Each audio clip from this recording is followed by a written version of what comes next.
Hi friends, எல்லாரும் எப்படி இருக்கீங்க? நல்லா இருக்கீங்களா? இன்னைக்கு நம்மளுடைய ஷிஜி தமிழ் சேனல்ல நம்ம வந்து பார்க்கக்கூடிய வீடியோ என்னன்னா ரீசெண்டா வந்து நிறைய பேர் வந்து கேட்டிருந்த ஒரு கேள்வி தான். எனக்குமே ஒரு சில சந்தேகம் அதுல வந்து இருந்ததனால நம்ம YouTube டீம் கிட்ட வந்து कांटेक्ट பண்ணி கேட்டிருக்கோம். என்ன அப்படினு பாத்தீங்கன்னா நம்ம ஷார்ட்ஸ் ஃபண்ட் பத்தி நம்ம ஒரு வீடியோ வந்து போட்டுறோம். டீடைலா ஒரு வீடியோ வந்து போட்டுறேன். அதிலே நான் சொல்லிருப்பேன்.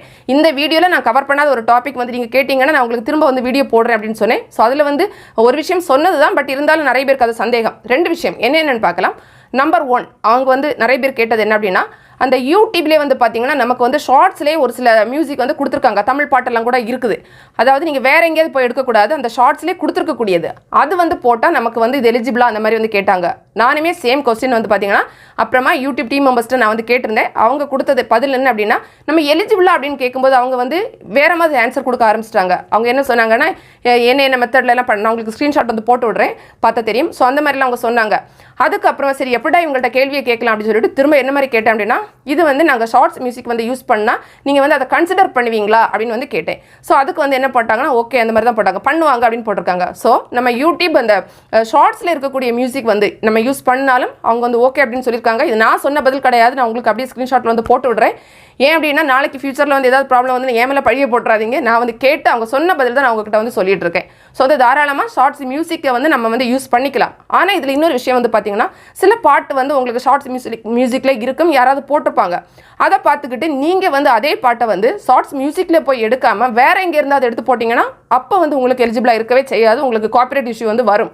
நீங்கள் வந்து ஒன்று வந்து யூடியூபோட ஆடியோ லைப்ரரியில் இருக்கக்கூடிய அந்த ஃப்ரீ மியூசிக் வந்து யூஸ் பண்ணிக்கலாம், அல்லது வந்து பார்த்தீங்கன்னா இந்த ஷார்ட்ஸில் அவங்க கொடுத்துருக்கக்கூடிய மியூசிக் கூட நீங்கள் வந்து உங்களோட ஷார்ட்ஸ் வீடியோஸ்க்கு வந்து யூஸ் பண்ணிக்கலாம். நம்பர் 1 அது. ரெண்டாவது என்ன அப்படின்னு பார்த்தீங்கன்னா நம்ம வந்து அதில் தெளிவாக வீடியோவில் சொல்லியிருப்போம். அதாவது தேர்ட் பார்ட்டி சோஷியல் மீடியா பிளாட்ஃபார்மோட லோகோ ட்ரேட்மார்க் வந்து இருக்கக்கூடாது அப்படின்னு வந்து நம்ம வந்து சொல்லியிருப்போம். ஆனால் இதில் வந்து பார்த்திங்கன்னா நம்ம வேறு ஆப் அதெல்லாம் பற்றி நம்ம சொல்லலை. இருந்தாலும் நிறைய ஃப்ரெண்ட்ஸ் அந்த சந்தேகம் கேட்டதுனால நம்ம அந்த கேள்வி நம்ம கேட்டிருக்கோம். அதாவது பார்த்திங்கன்னா ஒரு சில ஆப் எல்லாம் வீடியோ எடிட்டிங் ஆப் இருக்கும். நம்ம வந்து அந்த ஷார்ட்ஸ் வந்து எடிட் பண்ணும்போது அந்த ஃப்ரீயாக நம்ம யூஸ் பண்ணுறதுனால அதில் வந்து அந்த லோகோ வந்து ஷோ ஆகும். எக்ஸாம்பிள் கைன் மாஸ்டராக இருக்கட்டும், பவர் டைரக்டராக இருக்குது, இந்த மாதிரி நிறைய அந்த லோகோ வந்து ஷோ ஆகும். ஸோ இப்படி பண்ணால் அந்த வீடியோ வந்து அதை வந்து கன்சிடர் பண்ணுவாங்களா அப்படின்னு நம்ம கேட்டிருக்கோம். அதுக்குமே வந்து பார்த்தீங்கன்னா யூடியூப் அந்த டீம் மெம்பர் என்ன சொன்னார்னா பண்ணுவாங்க அப்படின்னு வந்து சொல்லியிருக்காங்க. அவங்க வந்து மீன் பண்ணுறது என்னென்னா இந்த மாதிரி எடிட்டிங் ஆப்போட அந்த லோகோ அப்படி இல்லை. அவங்க சொல்கிறது என்னென்னா சோஷியல் மீடியா, அதாவது பார்த்தீங்கன்னா இப்போ இன்ஸ்டாகிராம், ஃபேஸ்புக்கு, டிக்டாக் இந்த மாதிரியெல்லாம் இருக்குல்ல, நம்ம யூடியூப் மாதிரி வேறு சோஷியல் மீடியா பிளாட்ஃபார்ம் இருக்குல்ல, ஸோ அந்த லோகோ தான் வரக்கூடாதே தவிர மற்றபடி நீங்கள் வந்து யூஸ் பண்ணக்கூடிய வீடியோ எடிட்டிங் ஆப்பில் இருக்கக்கூடிய லோகோவெல்லாம் நமக்கு வருது அப்படின்னா அதனால எந்த பிரச்சனையும் கிடையாது. நம்ம சேனல் லோகோ வைக்கிறது இதெல்லாம் ப்ராப்ளமே கிடையாது அப்படிங்கிறத வந்து சொல்லியிருக்காங்க. அதுதான். மற்றபடி வேறு என்னென்ன நீங்கள் டவுட் கேட்டிங்கன்னா நான் எல்லாம் இந்த வீடியோவில் வந்து கிளியராக வந்து சொல்லியிருப்பேன். நீங்கள் அதை வந்து பார்த்துக்கோங்க. அவ்வளோதான் ஃப்ரெண்ட்ஸ். இந்த வீடியோ நிச்சயமாக உங்களுக்கு வந்து பயனுள்ளதாக இருந்திருக்கும். பிடிச்சிருந்தா லைக் பண்ணுங்கள், உங்களுடைய ஃப்ரெண்ட்ஸ்க்கு ஷேர் பண்ணிக்கோங்க. தேங்க்ஸ் ஃபார் வாட்சிங். நன்றி, வணக்கம்.